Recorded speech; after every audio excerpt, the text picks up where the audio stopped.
एक और बड़ी जानकारी सूत्रों के हवाले से खबर मिल रही है कि 5 से 6 सीटों पर कांग्रेस प्रत्याशी बदल सकती है। सुमावली शुजालपुर में पार्टी प्रत्याशी बदलने की तैयारी में। जावरा शिवपुरी सीट पर भी प्रत्याशी बदले जा सकते हैं। आमला पिपरिया सीट पर भी प्रत्याशी बदलने की पूरी संभावना। आज देर रात या फिर कल तक टिकट बदलने पर फैसला संभव माना जा रहा है। खासतौर पर अगर शिवपुरी और आमला की आप बात करेंगे, इन सीटों को लेकर पहले से विरोध देखा जा रहा था और अब केपी सिंह को लेकर भी फैसला हो सकता है कि निशा बांगरे का भी नाम सामने आए, चूंकि खबरें लगातार चलती आ रही हैं। 5 से 6 सीटों पर एक बार फिर से संभावना ऐसी बनती हुई नजर आ रही है कि पार्टी को एक बार फिर से मंथन करना पड़ेगा। जावरा शिवपुरी जहां पर प्रत्याशी बदले जाने की खबरें निकलकर सामने आती हुई, आमला पिपरिया सीट पर भी कहीं ना कहीं इसी प्रकार की खबरें हैं। सुमावली और शुजालपुर में भी पार्टी प्रत्याशी बदल सकती है।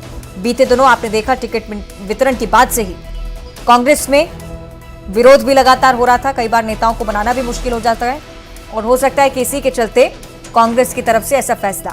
हालांकि यह माना जा रहा है कि आज देर रात या फिर कल तक भी टिकट को लेकर कोई फैसला कांग्रेस पार्टी ले सकती है। टिकट बदलने पर विचार पार्टी के नेता कर रहे हैं। इस तरह की खबरें बहुत लंबे समय से आ रही हैं। शिवपुरी की अगर आप बात करते हैं तो यहां पर भी विरोध को लेकर जानकारी थी। सहयोगी शैलेंद्र हमारे साथ लाइव जुड़े हैं, उनका भी हम रुख कर लेते हैं। शैलेंद्र, किस तरह की खबरें हैं, क्योंकि इससे पहले विरोध की जो सुगबुगाहट हमने देखी, क्या इसी का ये नतीजा? बिल्कुल आपने ठीक कहा। जिस तरीके से मध्य प्रदेश के अलग अलग हिस्सों से लगातार विद्रोह की खबरें सामने आई और कई ऐसे विधानसभा क्षेत्र थे जहां के कार्यकर्ता जो है न केवल कमलनाथ के आवास पर पहुंचे थे बल्कि पीसीसी दफ्तर के बाहर भी उन्होंने हंगामा किया। तो इस तरह के तमाम जो विरोध के स्वर स्थानीय कार्यकर्ताओं में उठ रहे हैं और इसी के चलते ये माना जा रहा है कि 5 से 6 सीटें ऐसी हैं जिन पर कांग्रेस अपने प्रत्याशी बदल सकती है, जिसमें से सुमावली, जावरा, शुजालपुर, इसके अलावा पिपरिया और कुछ और अन्य जो सीटें हैं वहाँ पर ये प्रत्याशी बदले जाने। क्योंकि देखिए ये जो प्रत्याशी जहाँ पर घोषित की अगर बात सुमावली की करते हैं तो जिस युवक को अभी देखिए नया प्रत्याशी है कुलदीप सिकरवार, उनको बनाया गया। उनकी जगह पहले अजब सिंह कुशवाहा वहाँ पर विधायक हुआ करते थे, उनका टिकट काटा है, वो नाराज होकर बसपा का दामन थाम चुके हैं। शुजालपुर की बात करूँ तो रामवीर सिंह सिकरवार को वहाँ प्रत्याशी बनाया, लगातार वहाँ पर उनका विरोध हो रहा है। इसके अलावा पिपरिया से जिस व्यक्ति गुरशरण खरे को प्रत्याशी बनाया गया उसके बारे में ये कहा जा रहा है कि वो बाहरी प्रत्याशी हैं, उनका जो है लगातार विरोध किया जा रहा है। जावरा में विरोध की तस्वीरें लगातार सामने आ रही हैं।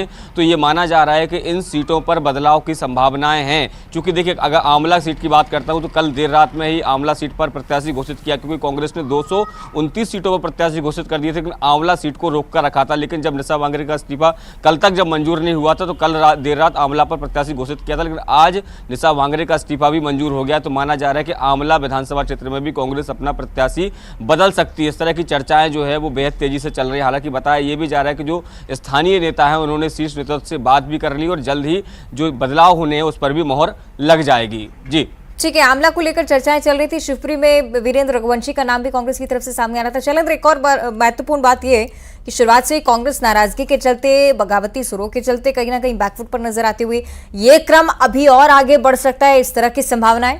शैलेंद्र, देखिए बिल्कुल, देखिए जब भी कोई प्रत्याशी बदला जाएगा तो उसके बाद जो अन्य सीट है उन पर भी इस तरह की सुगबुगाहट देखने को मिलती है। देखिए जिस तरीके से अगर मैं बात करूं तो पहले 2 सीटों पर देखिए प्रत्याशी बदले गए। दतिया में पहले अवधेश नायक को टिकट दिया गया, लेकिन जब बाद में विरोध हुआ तो राजेंद्र भारती को टिकट दे दिया, क्योंकि राजेंद्र भारती के समर्थकों ने काफी हंगामा किया था। अगर हम सीट की बात करते हैं तो नरसिंहपुर जिले की गोटेगांव विधानसभा सीट, जिस पर एनपी प्रजापति का टिकट काटकर एक नए प्रत्याशी को मैदान में उतारा था, वहां से भी विरोध की खबरें सामने आई थी और उसके बाद उस पर प्रत्याशी बदला गया। तो जब प्रत्याशी जब बदलता है तो कहीं ना कहीं आसपास के जो दूसरे इलाके जहां विरोध के स्वर उठ रहे होते हैं वो और तेज हो जाते हैं, क्योंकि उनको लगता है कि अगर तेज तरीके से विरोध करेंगे तो संभवतः शायद पार्टी उनके प्रत्याशी को भी बदल दे। हालांकि अब समय बेहद कम बचा है, तो ऐसे में अब जो सूची जारी होगी उसे यह माना जाएगा कि फाइनल सूची, और उसके बाद बदलाव की गुंजाइश बेहद कम रह जाएगी। क्योंकि देखिए हालांकि विद्रोह के स्वर जो है जरूर लगातार उठ रहे हैं और कांग्रेस उसको थामने का भी लगातार प्रयास कर रही है। अलग अलग नेताओं को अलग अलग क्षेत्रों की जिम्मेदारी भी दी गई है। जो स्थानीय नेता हैं, जो स्थानीय संगठन के लोग जो नाराजगी जाहिर कर रहे हैं, उन सबको भी समझाइश देने का काम लगातार कांग्रेस पार्टी के द्वारा किया जा रहा है। जी ठीक है, ये कुछ ऐसी खबरें हैं जो कि इस डर को भी बयां करती हैं जो कि पार्टियों में अभी भी लगातार बना हुआ है।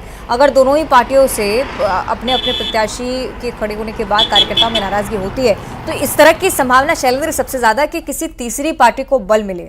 हालांकि देखना होगा कि आगे गतिविधियां क्या कुछ कहती हैं। बहुत शुक्रिया आपका फिलहाल ये जानकारी साझा करने के लिए।